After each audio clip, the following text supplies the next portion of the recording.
다윗은 참으로 하나님을 사랑했던 사람입니다. 다윗은 평생 하나님과 동행하려고 얼마나 몸부림을 치고 산지 몰라요.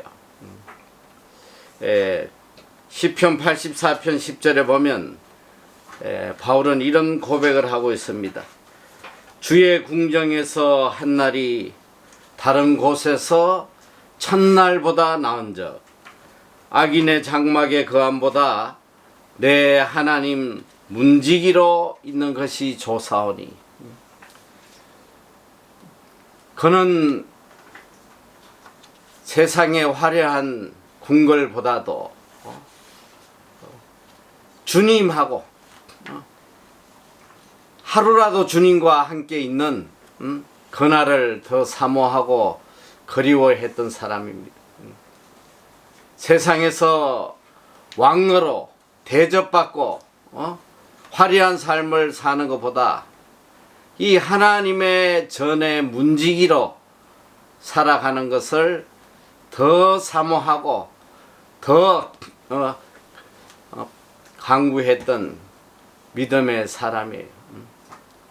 그가 얼마나 사랑했느냐 하면 그는 오랜 이 고난의 시간을 마치고 그가 이 왕궁에 들어왔을 때에 그가 제일 먼저 찾은 것은 바로 하나님의 언약궤입니다.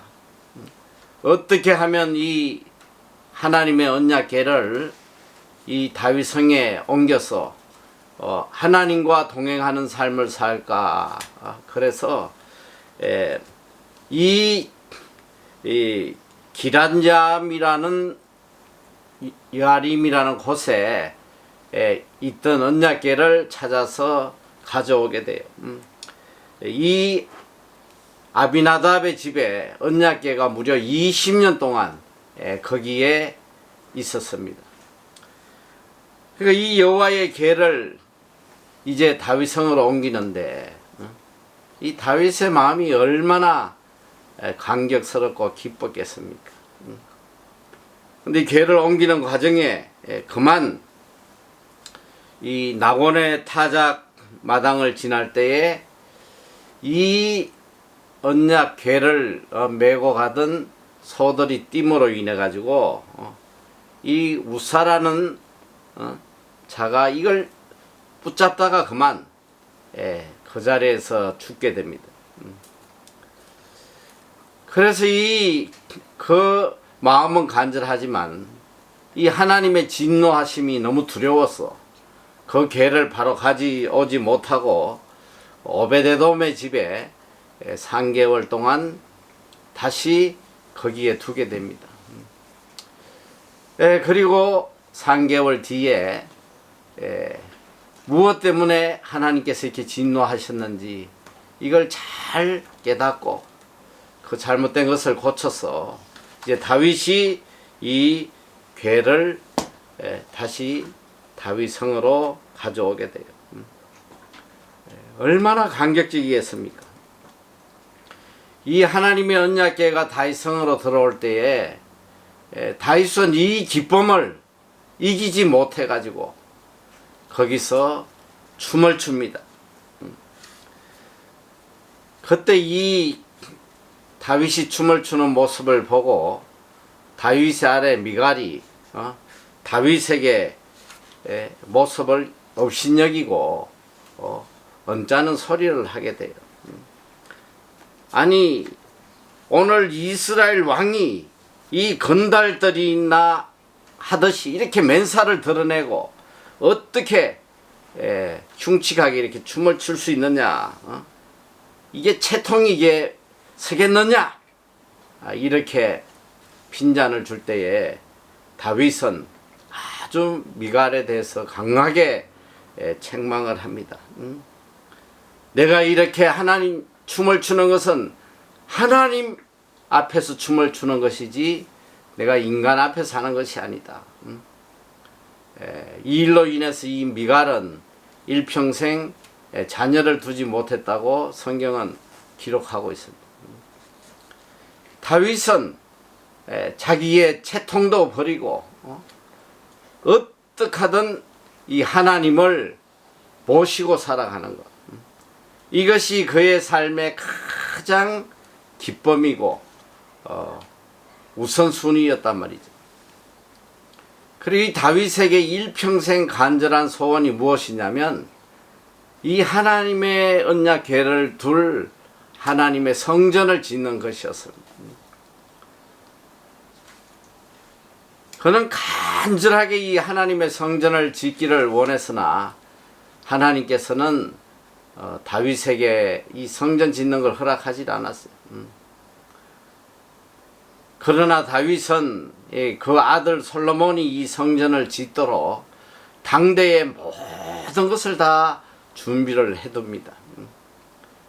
그만큼 이 다윗은 하나님과 동행하는 삶, 하나님께 예배 드리는 삶, 언제나 하나님 안에 거하는 삶을 사모하고 살았던 사람입니다. 오늘 이 시편 15편을 보면 그가 얼마나 간절하게 하나님과 함께 하기를 갈망했는지 그 마음을 우리가 볼 수 있어요.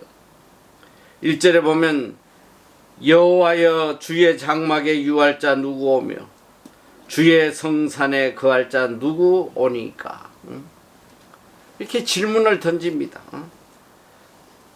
하나님의 전에 거할 자들은 어떤 자들이 거할 수 있습니까? 그러면서 답을 이야기해요. 자문자답을 하고 있습니다. 내가 하나님과 함께 거하려면 이렇게 살아야 됩니다. 본인의 생각을 이야기합니다. 2절에서부터 5절 초반까지 보면 이런 자가 하나님의 전에 거하며 하나님께 예배드리고 하나님과 동행하는 삶을 살 수 있는 자입니다. 고백을 하고 있어요.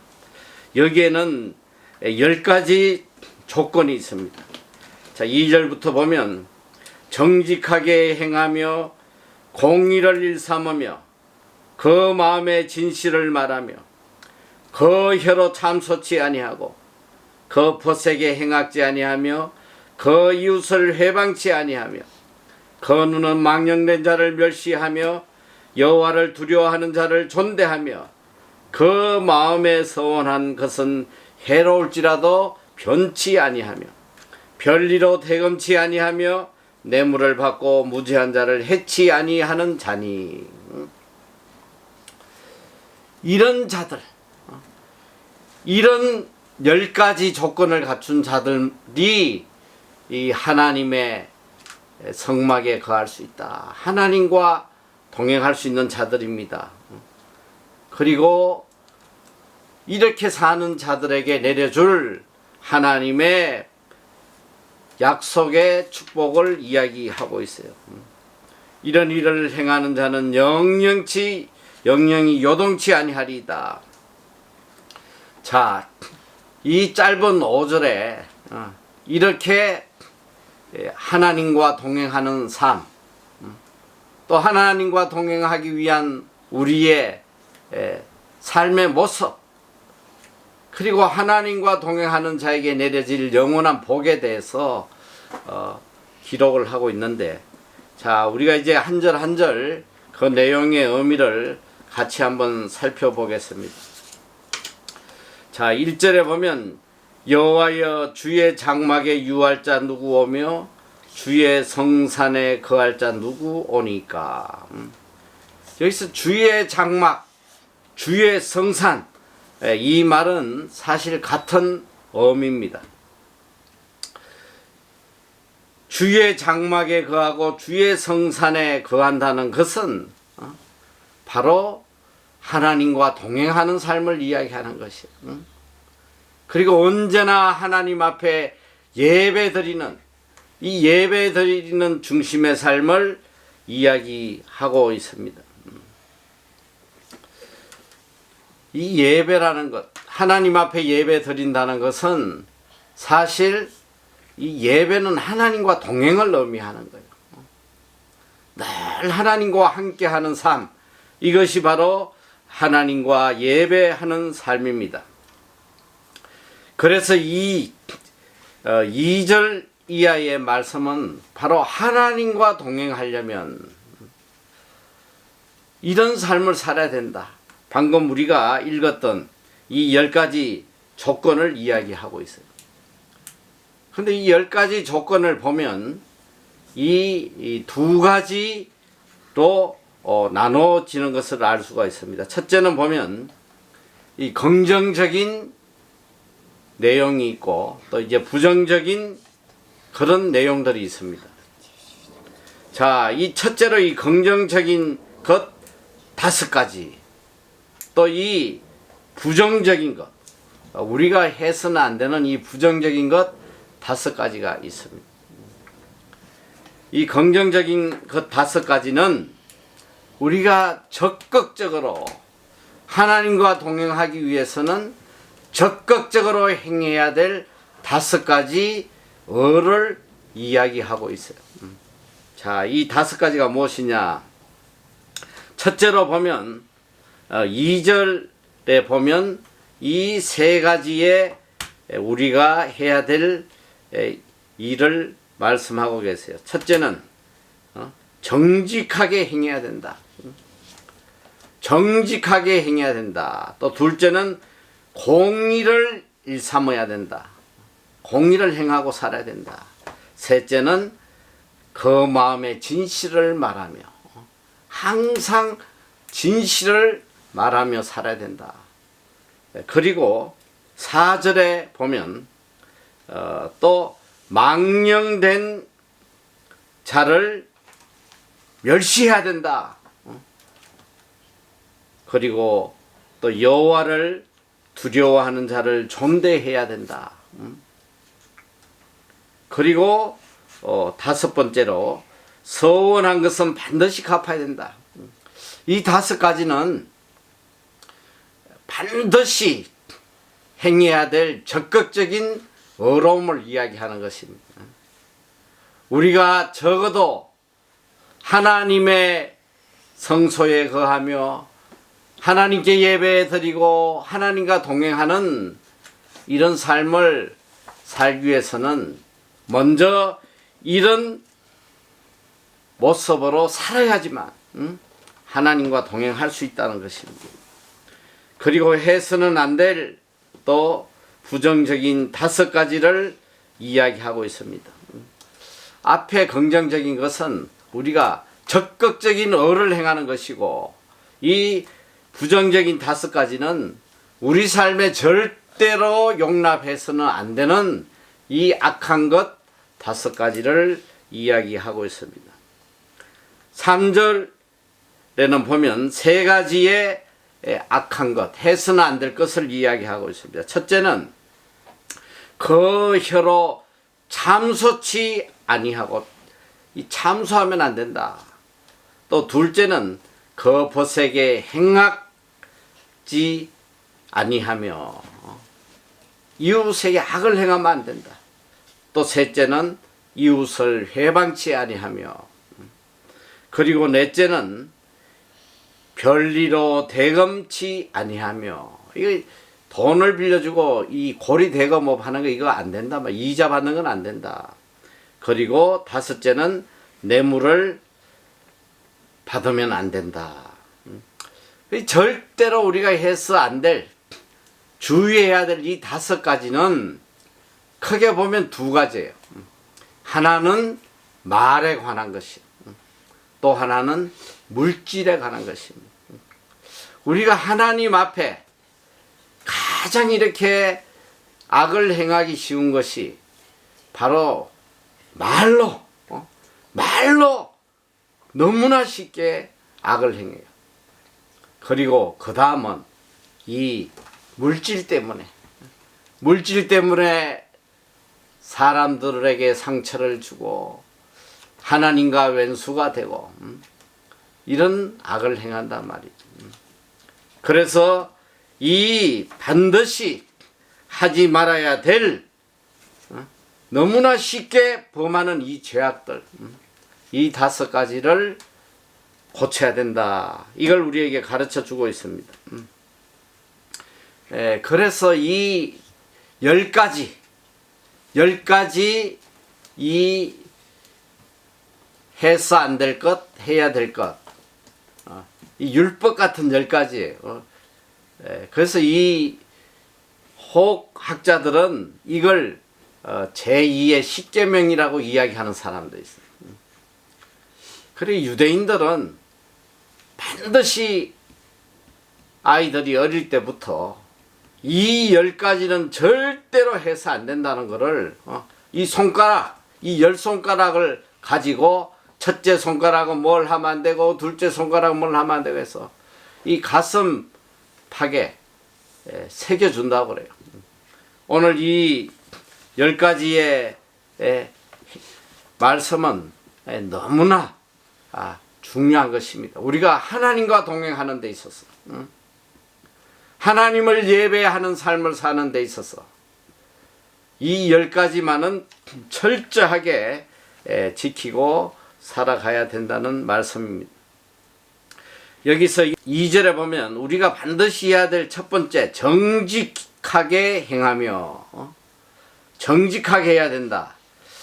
이 정직하게 살아가는 것이 어떤 것이냐면 이 정직하다는 이 히브리어 원어는 탐임이라는 단어인데 이 단어의 뜻은 바로 이 완전하다는 뜻이에요. 완전한 자다. 이 영어로는 이것을 어떻게 번역을 해놨냐면 blameless, 흠잡을 데 없는 그런 삶을 사는 것이 정직한 삶이다. 그래서 이 창세기 6장 9절에 보면 노아에 대한 이야기가 나오는데 이렇게 기록이 되어 있습니다. 노아는 의인이요 당대의 완전한 자라. 그가 하나님과 동행하였으며, 여기에 그가 완전한 자다 이렇게 나오는데 여기에 이 완전한이라는 단어가 바로 탐임이에요. 이 정직함과 동일한 단어란 말이에요. 같은 뜻이. 오늘 정직한 자로 살아야 된다는 것은 하나님 앞에 blameless, 흠 잡을 데 없는 그런 바른 삶을 살아야 된다는 것입니다. 노아 시대를 보면 모든 사람들이 다 엇길로 갔단 말이에요. 하나님을 떠나서 세상 중심으로, 자기 중심으로, 쾌락 중심으로, 이 땅 중심으로 살아갔습니다. 다 어그러지 길로 갔단 말이에요. 이 정직하다는 것은 이 똑바로 세워진 걸 이야기하는 거예요. 똑바로 걸어가는 거. 엇길로 가는 것이 아니라 정로로 걸어가는 것을 정직하게 사는 것이라고 합니다. 이 노아 시대의 모든 사람들이 다 엇길로 갔지만 이 노아 한 사람은 하나님 앞에 정직하게 온전한 자로 살았다는 것입니다. 오늘 우리가 하나님과 동행하기 위해서는 이런 정직한 삶을 살지 않으면 동행할 수가 없어요. 이 노아에게도 노아는 완전한 자라. 그가 하나님께 동행하였으며, 하나님과 동행하는 길이 어딨냐?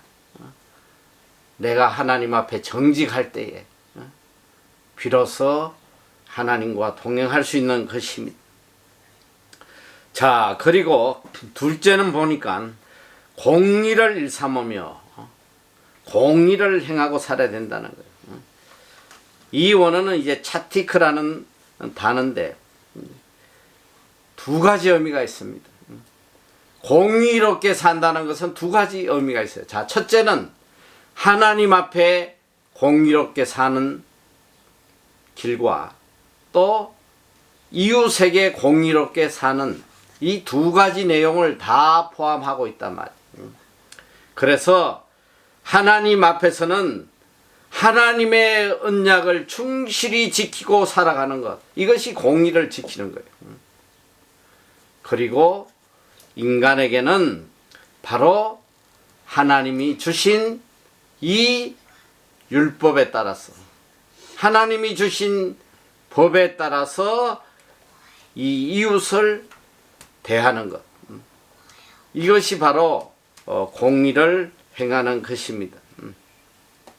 그러니까 공의를 행하고 살아간다는 것은 쉽게 이야기하면 하나님 중심으로 사는 삶이에요. 하나님의 의를 이루고 살아가는 삶이 공의를 행하고 사는 삶이란 말이에요. 자기 중심적인 삶, 자기의 유익을 위해서 살아가는 삶, 이것은 하나님의 공의와 정반대되는 삶이잖아요.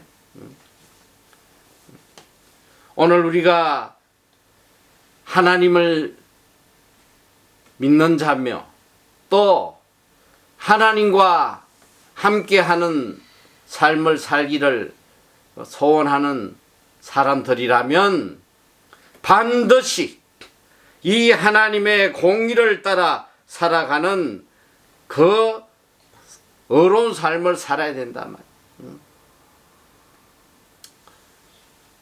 하나님을 믿노라 하면서도 이 속에 들어가 보면 전부 다 자기의 유익을 쫓아 살아가고 있는 게 이게 오늘 우리들의 모습이란 말이에요. 공의는 사라져 버렸어요. 자칭 그리스도인은 많은데 그 삶에 공의를 찾아보기 어려운 그런 시대가 바로 오늘의 우리의 모습이란 말이에요. 공의를 찾아볼 수가 없습니다. 그리고 이 다음에 해야 될 것은 그 마음의 진실을 말하며, 마음의 진실을 말해야 된다. 말에 대한 말씀을 하고 있습니다. 여러분, 이 진실은 뭐냐? 이 보니까 히브리 언어는 이 에메트라는 단어인데, 진실은 믿을 만한 것이다. 믿을 만한 것. 하나님과 인간 앞에 믿을 만한 것을 말하고 살아야 된다는. 하나님이 보실 때도 그 믿을 만하구나. 인간이 볼 때도 그 믿을 만한 말이다. 요즘 얼마나 거짓이 말이야. 판을 치는지 몰라요. 진실을 참 찾아보기가 어려운 시대가 됐잖아요. 입만 열면 그냥 다 거짓말이야. 요즘 뭐 대통령 후보들 나가지고 뭐 말하는데 보면 입만 열면 거짓말. 근데 뭐 우리가 인간한테는 뭐 거짓말을 밥 먹듯이 하지 뭐. 뭐 저라고 예외는 아니에요. 뭐 저도 가끔 거짓말 뭐 습관적으로 별 생각 없이 뭐 거짓말하고 살아갈 때가 참 많은 것 같아. 반갑지도 않으면서 반가운 척하고 사랑하지도 않으면서 형제 사랑합니다. 이게 거짓말이 이제 입에 그냥 달라붙어 있단 말이야. 그런데 중요한 건 뭐냐? 이 사람 앞에만 거짓말 하는 게 아니라 하나님 앞에 그냥 거짓말을 밥 먹듯이 해야 된단 말이에요. 그것도 기도하면서. 기도하면서 그냥 거짓말을 그냥 밥 먹듯이. 주님, 저는 평생 주님을 위해 살겠습니다. 처음 시작부터 거짓말이에요. 오늘 오직 주님의 영광을 위해 살겠습니다. 한번 여러분이 하는 기도를 잘 한번 분석을 해봐요. 몇 프로나 거짓말이고 사기치고 있는. 참 진실을 찾아보기 어려운 그런 우리의 모습이에요. 자, 주의 장막에 거할 자, 주의 성산에 거할 자, 늘 주님과 동행하며 주님께 예배드리며 살아갈 자, 늘 주님의 은총을 입고 살아갈 자들, 그 마음에 진실을 말해야 된다는 거예요. 하나님 앞에도 인간 앞에도 믿을 만한 그런 것들을 말하고 살아야 된다는 것입니다. 둘째는 보니까 3절에 그 혀로 참소치 아니하고, 그 혀로 참소치 아니하고, 이 참소한다는 것은 바로 중상모략하는 거예요. 남을 헐뜯어 가지고 파괴시키는 이 악한 행동이란 말이야. 없는 말을 꾸며가지고 말이지. 또 심지어는 티끌 만한 것들을 가지고 그냥 부풀려가지고 그냥 뒤통수 한 대 때린 거 가지고 한 10사람만 거치면 사람 하나 죽였어. 살인자 돼버려요. 이렇게 거짓된 그냥 참소하는. 그리고 셋째는 보니까 그 벗에게 행악지 아니하며. 여기 벗이란 것은 이웃을 말하는 거예요. 악을 행하는 거야, 악을. 선을 행해야 될 자들이 악을 행하고 있어. 또 여기 네 번째는 회방치 않는다. 그 이웃을 회방치 아니한다. 이 회방한다는 게 뭐예요? 이 회방한다는 거짓 증거한다고 되어 있어. 거짓 증거. 헛듣고 비판하고 거짓 증거하는 말로서 짓는 죄. 이거 하지 말라는 거예요. 이거 하면 절대로 하나님과 동행하는 삶을 살 수 없다는 거죠. 그래서 우리가 이미 야고보서를 다 공부했지만 특별히 이 야고보서의 말에 대해서 얼마나 우리에게 심각하게 경고하는지 몰라요. 야고보서 3장 6절에 보면 혀는 곧 불이라고 그랬어요. 혀는 곧 불이요 불의의 세계다. 혀는 우리 지체 중에서 온몸을 더럽히고 생의 바퀴를 불사르니 그 사르는 것이 지옥불에서 난다. 이 말로 인해서 우리의 온몸을 다 더럽히고 한 생을 다 불살라 파괴시키는 것이 말이다. 또 야고보서 3장 10절 이하에는 한 입으로 찬송과 저주가 나는도다. 내 형제들아 이것이 마땅치 아니하니라. 샘이 한 구멍으로 어찌 단물과 선물을 내겠느냐. 이게 우리 모습이잖아요. 하나님 앞에 예배 드릴 때는 이 입으로 하나님을 찬양하고 그리고는 예배 마치고 나오면 이 입으로 그냥 악을 쏟아내고 사람을 죽이는 이런 모습이 바로 오늘 우리의 모습입니다.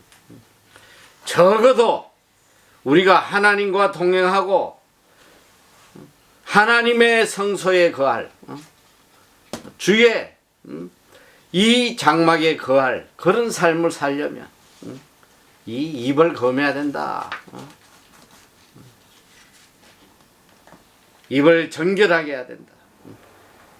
그래서 이 에베소 4장 23절에 보면, 이하에 보면 우리가 옛사람을 버리고 새사람으로 이제 거듭났을, 새사람으로 거듭난 자들이 제일 먼저 변화되어서 나타나는 이 열매가 뭐냐면 말의 열매. 새사람으로 거듭났을 때에 나타나는 첫 번째 우리의 삶의 모습이 바로 이 말의 변화라는 거예요.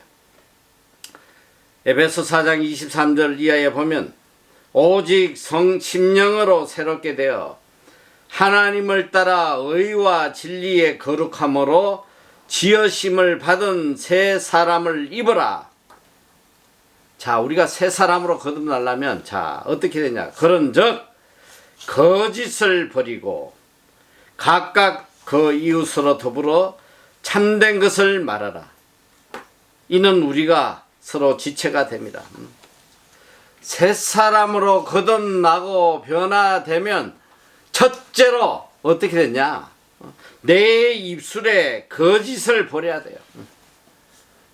참된 것을 말하는 사람이 돼야 된단 말이에요. 이렇게 될 때 새롭게 거듭나는 것이지. 입만 열면 거짓과 악독을 말하고 사람을 참소하고 사람을 멸망시키는 이런 삶은 절대로 하나님과 함께 할 수 없는 삶이다. 이걸 이야기하고 있습니다. 자, 그리고 이제 네 번째 보니까 멸시할 자와 존경할 자를 구별하지 않은 눈을 가져야 된다. 4절 보면 그 눈은 망령된 자를 멸시하며 여호와를 두려워하는 자를 존대하며 이렇게 이야기하고 있습니다.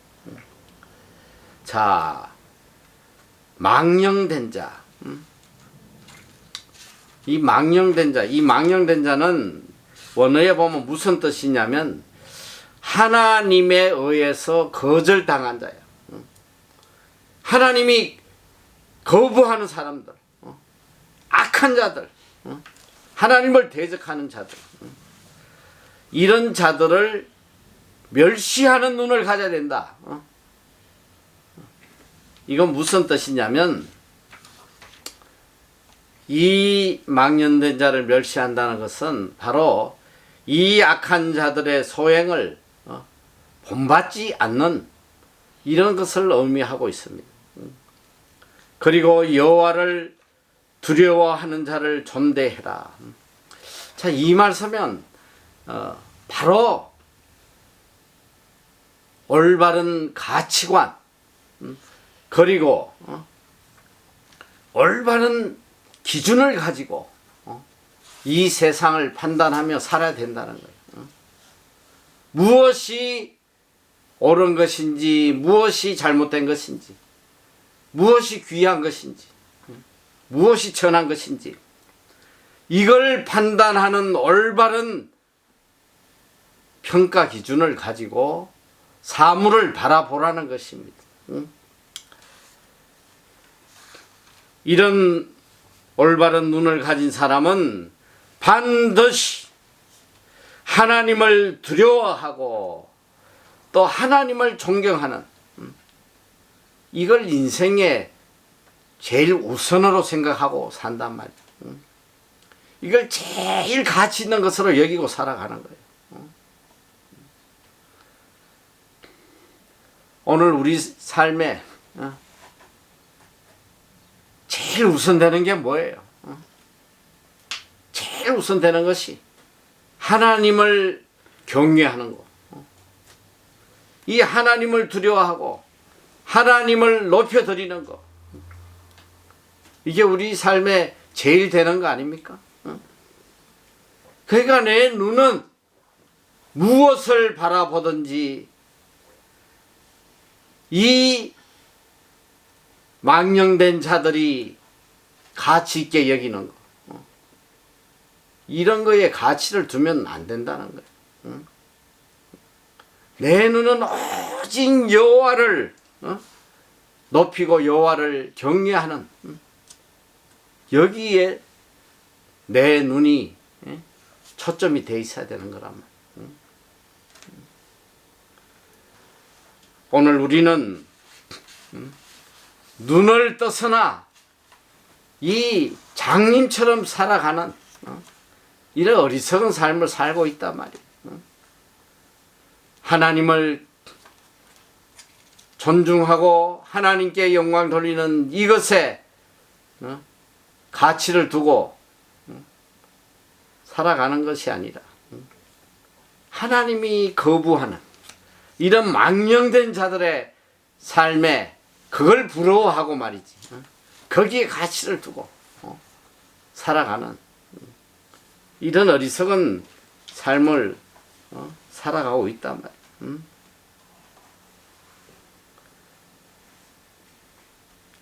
4절 후반절에 보면 그 마음에 서원한 것은 해로울지라도 변치 아니하며,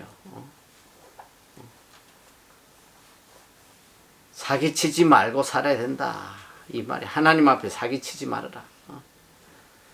서원은 뭐냐? 하나님 앞에 내가 약속하는 것이거든. 이 하나님 앞에 이 공수표 남발하지 말란 말이야. 하지도 않을 거 계속 서원.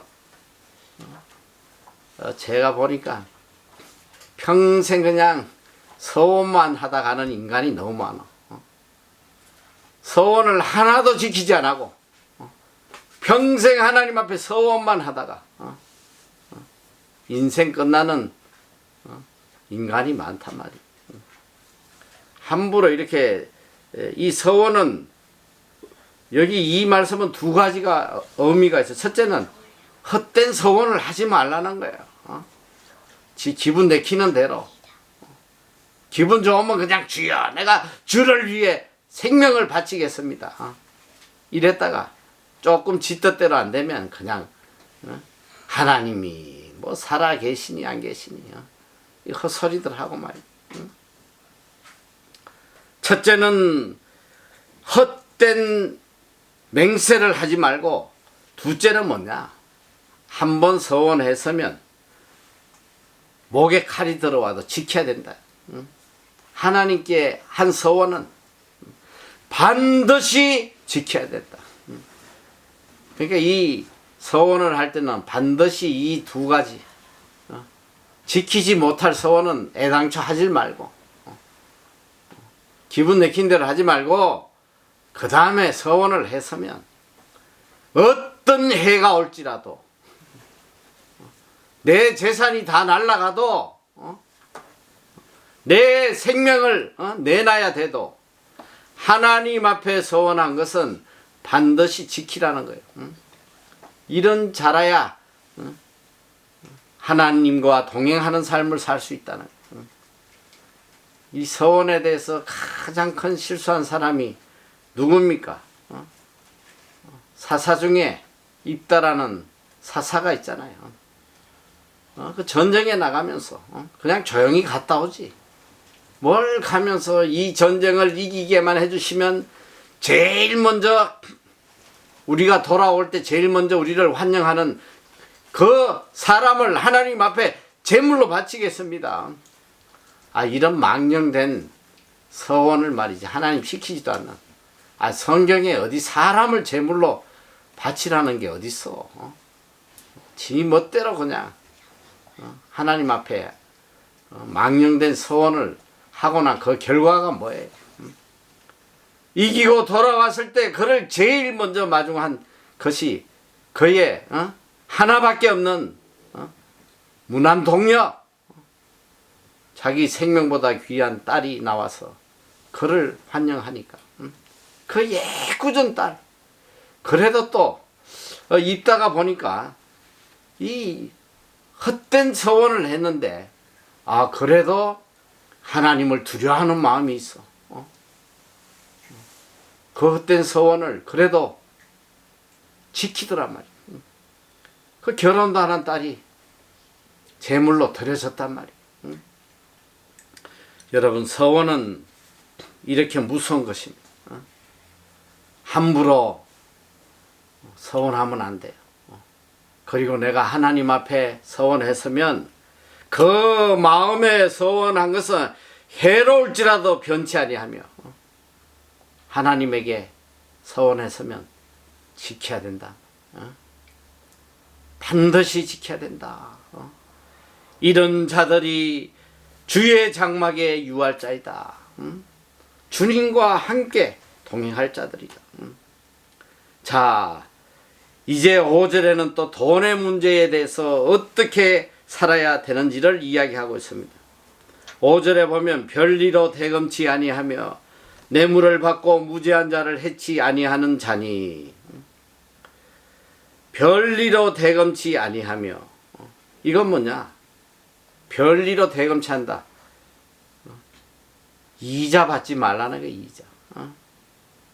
이 성경에는 여기 보면 이 성경에는 여러 곳에 이 같은 동족끼리는 이자를 못 받게 말씀을 하고 계세요. 레위기에도 말씀하고 계시고 신명기에도 말씀하고 계시고 출애굽기에도 말씀하고 계세요. 출애굽기 22장 25절에 보면 내가 만일 너와 함께한 나의 백성 중 가난한 자에게 돈을 꾸이거든 너는 그에게 체주같이 하지 말며 별일을 받지 말 것이며 이자를 받지 말라는 거야. 왜 그러냐? 이 돈을 꾸는 사람이 오죽하면 돈을 꾸겠어. 얼마나 가난하면. 그리고 적어도 돈을 꾸러 온 사람은 내가 이자를 받아야 할 대상이 아니라 내가 구제해야 될 대상이란 말이에요. 내가 도와줘야 될 대상인데 거기에 이자를 받아서 자기 배속을 채우는 거, 이것은 악한 짓이다. 오늘 우리 그리스도인들은 절대로 이런 돈놀이 하면 안 돼. 돈놀이. 돈 빌려주고 이자 받고 이런 짓 하면 망하는 지름길이란 말이에요. 그 이자 받은 들 몇 푼 받겠어.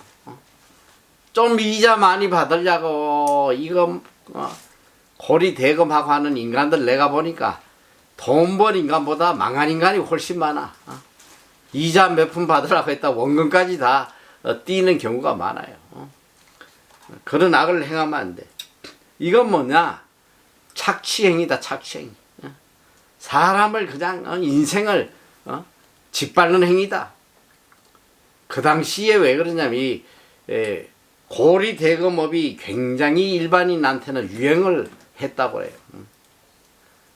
건동 시대에는.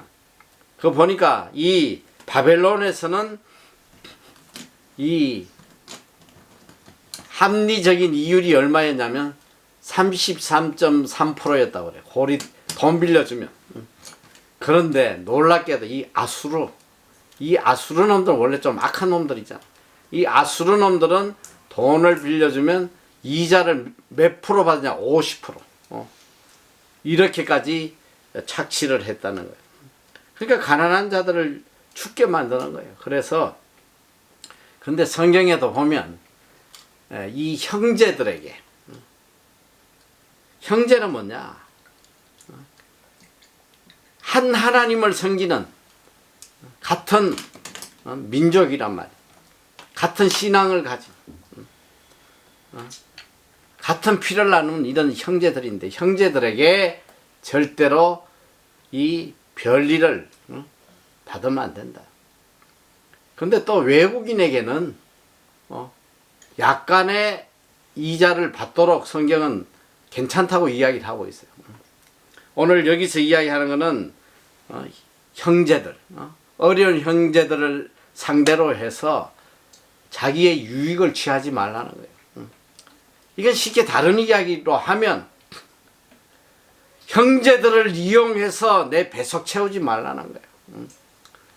굳이 고리대검업을 하지 않더라도 형제를 이용해서 내 물질적인 이익을 채우는 이런 인간들이 얼마나 많아. 얼마나 많아. 정말 교회 안에서 이 성도들이라는 인간 안에서도 이런 악한 인간들이 있단 말이야. 이번에 이 책을 쓰다 보니까 한 사건이 생각나서 기록을 했는데, 우리 여기 장학생으로 왔다 간 자매가 하나 있는데 한국 가서 영어 학원을 했어요. 그 영어 학원이 참 잘 됐어. 아이들이 많이 늘어나니까 이 학교를 확장을 하려고 이제 마침 본인 교회 안수 집사가 좀 큰 학원을 이제 팔겠다고 그래서 그걸 계약을 했어. 은행에서 급하게 1억을 빌려가지고 계약금을 걸고 계약을 했단 말이야. 그런데 이 자기 영어 학교가 금방 팔릴 줄 알았는데 이게 안 팔린 거예요. 마지막 잔금을 치러야 되는데 그때까지 이걸 못 팔았단 말이야. 그래서 얼마나 애원을 했는지 몰라. 조금만 연장을 해달라고 애원을 했는데 세상에 이 안수 집사라는 인간이 법대로 그냥 원래 그 법대로 해서 제 날짜에 잔금 못 갚으면 계약금을 가지게 돼 있으니까. 그래서 1억을 그냥 착취를 한 거예요. 그래서 내가 한번 전화를 해봤더니 어떻게 되냐 전화했더니 뭐 다 끝났다 하면서 기도원에 들어가가지고 몇 날 며칠 내려오지도 않고 말이야. 너무 안타깝더라고. 이런 인간들, 이런 인간들이 무슨 하나님과 동행하고 무슨 주의 장막에 거하며 살아가겠어. 이 물질로 인해서 형제의 마음에 상처를 주고 악을 행하는 이런 짓들 하면 큰일 난다 이 소리야. 다음에는 또 보니까 뇌물을 받고 무죄한 자를 해치 아니하는 자니. 출애굽기 23장 8절에도 보면 절대 뇌물을 받지 말라고 돼 있어요. 뇌물을 받는다는 것은 이게 단순히 돈의 문제가 아니라 이 뇌물을 받는 건 공의를 무너뜨리는 거예요. 하나님의 공의를 완전히 파괴시켜버리는 거예요. 뇌물을 받으면 이게 정확하게 일을 집행을 하겠어. 애꿎은 사람에게 해를 끼치고 말이지. 이 뇌물은 한 사람을 망하게 하는 것입니다. 지금도 우리나라의 제일 큰 문제가 이 뇌물 아니야, 뇌물. 지금 뭐 요새 대장동 뭐 웃자고 저짜고 뭐 맨날 떠드는데 다 뇌물 먹은 놈들이 50억 먹고 뭐 얼마 먹고 말이지. 지금도 이 뭐 대통령 나오는 사람들이 한결같이 외치는 게 정의와 뭐 공정, 정의가 살아있고 이 공정한 사회를 만들겠다, 공의로운 사회를 만들겠다 하는데 지부터 공의로워라 그래. 지부터 공의로운 놈이 어디 있어. 지금 우리 세상이라는 게 얼마나 악한지 몰라요. 말로는 공의를 외치지만 지금도 그 예전에 이야기했잖아. 그 탈주국을 부린 죄수들이 마지막 자살하면서 마지막으로 외친 게 뭐야? 무전유죄, 유전무죄야. 돈 있는 놈은 아무리 사람 죽여도 죄도 없고 돈 없는 자는 빵 한 조각 훔쳐도 몇 년씩 살고 말이지. 이게 오늘 우리가 살아가는 현실이란 말이야. 지금도 그래, 지금도. 이 변호사들 하나 쓰려면 몇 억씩 줘야 돼. 정관예우 해가지고 좀 높은 자리에 있다 나온 인간들 변호사 쓰려면 몇 억. 기본이에요, 기본. 그 정의가 살아있으면 정관예우 이런 말이 나오겠냔 말이지. 너무나도 이런 것이 세상에 만연했기 때문에 하나님께서는 이 공의로운 사회, 공의로운 하나님의 공의를 방해하는 이런 뇌물을 받고 무죄한 자를 해치는 이런 악을 행하면 안 된다. 이것은 하나님보다도 물질에 더 가치를 두고 살아가는 악한 자들의 모습인 것이. 자, 이렇게 살지 않으면 그리고 또 하나님이 주신 이 10가지의 하나님의 말씀대로 살아간다면 어떻게 되느냐? 결론입니다. 오늘의 결론이에요. 이런 일을 행하는 자는 영영이 요동치 아니하리이다. 이렇게 살아가는 자는 영영이 요동치 않는다. 이건 바로 1절에 나온 질문의 답이기도 해요. 여호와여 주의 장막에 유할 자 누구오며 주의 성산에 거할 자가 누구옵니까?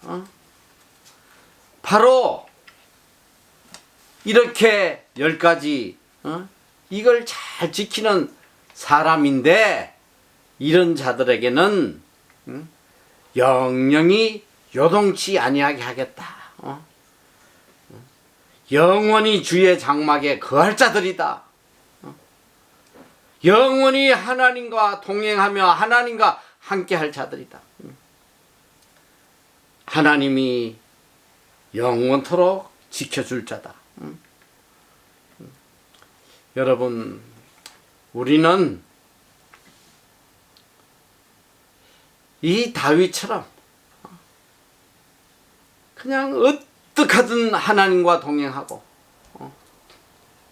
하나님 앞에 예배 드리는 그런 삶을 살려고 발부둥치는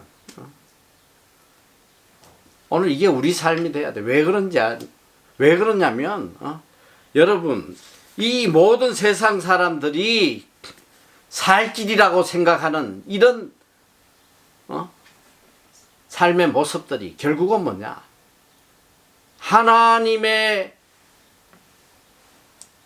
뜻에서 비춰보면 이게 다 멸망의 지름길이거든. 이게 패망의 지름길이야. 지들은 살겠다고 뇌물을 받아먹고 사람들에게 고리 대금을 해먹고 사람들을 비방하고 중상모략하고 별짓거리를 다 하고 남을 짓밟고 내가 살겠다고 발부둥치는 이것이 인간의 머리로는 그게 사는 길처럼 보이지만 하나님의 말씀에 비춰보면 이게 멸망의 지름길이란 말이야.